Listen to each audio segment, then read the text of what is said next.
Muchos años después, frente al pelotón de fusilamiento, el coronel Aureliano Buendía había de recordar aquella tarde remota en que su padre lo llevó a conocer el hielo. Macondo era entonces una aldea de 20 casas de barro y caña brava, construidas a la orilla de un río de aguas diáfanas que se precipitaban por un lecho de piedras blancas, pulidas y enormes como huevos prehistóricos. El mundo era tan reciente que muchas cosas carecían de nombre, y para mencionarlas había que señalarlas con el dedo. Todos los años, por el mes de marzo, una familia de gitanos desarrapados plantaba su carpa cerca de la aldea y con un grande alboroto de pitos y timbales daban a conocer los nuevos inventos. Primero llevaron el imán, un gitano corpulento, de barba montaraz y manos de gorrión, que se presentó con el nombre de Melquíades, hizo una truculenta demostración pública de lo que él mismo llamaba la octava maravilla de los sabios alquimistas de Macedonia. Fue de casa en casa arrastrando 2 lingotes metálicos y todo el mundo se espantó al ver que los calderos, las pailas, las tenazas y los anafes se caían de su sitio y que las maderas crujían por la desesperación de los clavos y tornillos tratando de desenclavarse. Y aún los objetos perdidos desde hacía mucho tiempo aparecían por donde más se les había buscado y se arrastraban en desbandada turbulenta detrás de los fierros mágicos de Melquíades. «Las cosas tienen vida propia», pregonaba el gitano con áspero acento. «Todo es cuestión de despertarles el ánima». José Arcadio Buendía, cuya desaforada imaginación iba siempre más lejos que el ingenio de la naturaleza, y aún más allá del milagro y la magia, pensó que era posible servirse de aquella invención inútil para desentrañar el oro de la tierra. Melquíades, que era un hombre honrado, le previno: «Para eso no sirve». Pero José Arcadio Buendía no creía en aquel tiempo en la honradez de los gitanos, así que cambió su mulo y una partida de chivos por 2 lingotes imantados. Úrsula Iguarán, su mujer, que contaba con aquellos animales para ensanchar el desmedrado patrimonio doméstico, no consiguió disuadirlo. «Muy pronto ha de sobrarnos oro para empedrar la casa», replicó su marido. Durante varios meses se empeñó en demostrar el acierto de sus conjeturas. Exploró palmo a palmo la región, inclusive el fondo del río, arrastrando los 2 lingotes metálicos y recitando en voz alta el conjuro de Melquíades. Lo único que logró desenterrar fue una armadura del siglo XV, con todas sus partes soldadas por un cascote de óxido, cuyo interior tenía la resonancia hueca de un enorme calabazo lleno de piedras. Cuando José Arcadio Buendía y los 4 hombres de su expedición lograron desarticular la armadura, encontraron dentro un esqueleto calcificado que llevaba colgado en el cuello un relicario de cobre con un rizo de mujer. En marzo volvieron los gitanos. Esta vez traían un catalejo y una lupa del tamaño de un tambor que exhibieron como el último descubrimiento de los judíos en Ámsterdam. Sentaron a una gitana en un extremo de la aldea e instalaron el catalejo a la entrada de la carpa. Mediante el pago de 5 reales, la gente se asomaba al catalejo y podía ver a la gitana al alcance de su mano. «La ciencia ha eliminado las distancias», pregonaba Melquíades.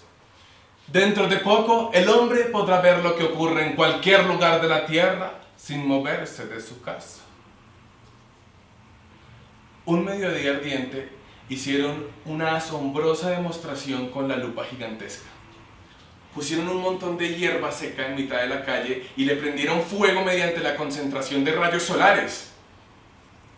José Arcadio Buendía, que aún no acababa de consolarse por el fracaso de sus imanes, concibió la idea de utilizar aquel invento como un arma de guerra. Melquíades otra vez trató de disuadirlo, pero terminó por aceptar los 2 lingotes imantados y 3 piezas de dinero colonial a cambio de la lupa.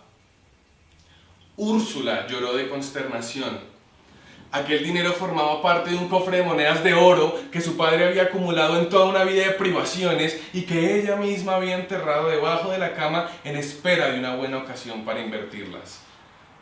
José Arcadio Buendía no trató siquiera de consolarla, entregado por entero a sus experimentos tácticos con la abnegación de un científico y aún a riesgo de su propia vida. Tratando de demostrar los efectos de la lupa en la tropa enemiga, se expuso él mismo a la concentración de rayos solares y sufrió quemaduras que se convirtieron en úlceras y tardaron mucho tiempo en sanar. Ante las protestas de su mujer, alarmada por tan peligrosa inventiva, estuvo a punto de incendiar la casa.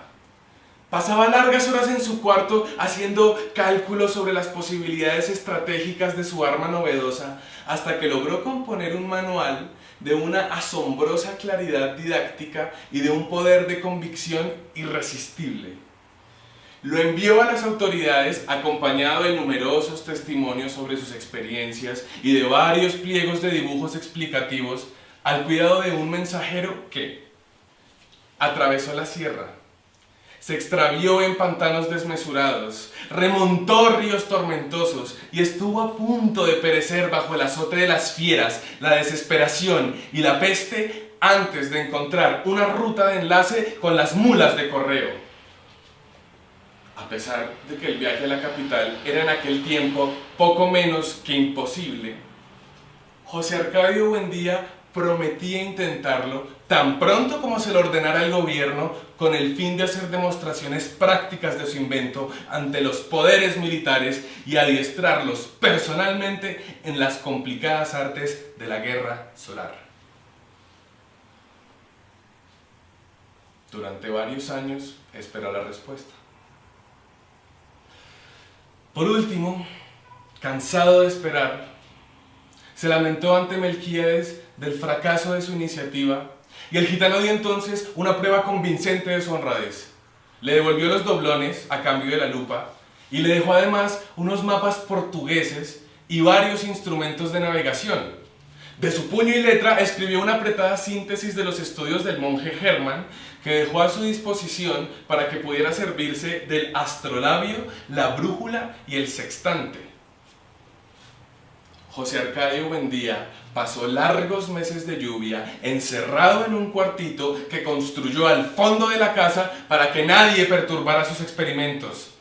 Habiendo abandonado por completo las obligaciones domésticas, pasaba noches enteras en el patio vigilando el curso de los astros y estuvo a punto de contraer una insolación por tratar de establecer un método exacto de encontrar el mediodía. Cuando se hizo experto en el uso y manejo de sus instrumentos, tuvo una noción del espacio que le permitió navegar por mares incógnitos, visitar territorios deshabitados y trabar relación con seres espléndidos sin necesidad de abandonar su gabinete. Fue esa la época en que adquirió el hábito de hablar a solas, sin hacer caso de nadie, mientras Úrsula y los niños se partían el espinazo en la huerta, cuidando el plátano y la malanga, la yuca y el ñame, la uyama y la berenjena. De pronto, sin ningún anuncio, su actividad febril se interrumpió y se vio sustituida por una especie de fascinación.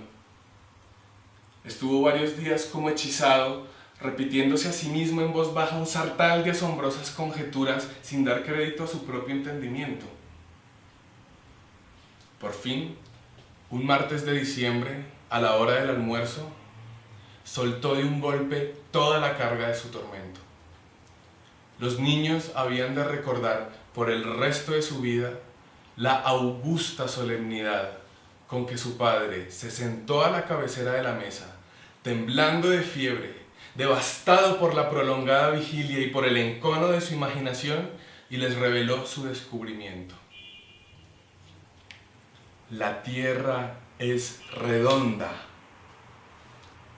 como una naranja.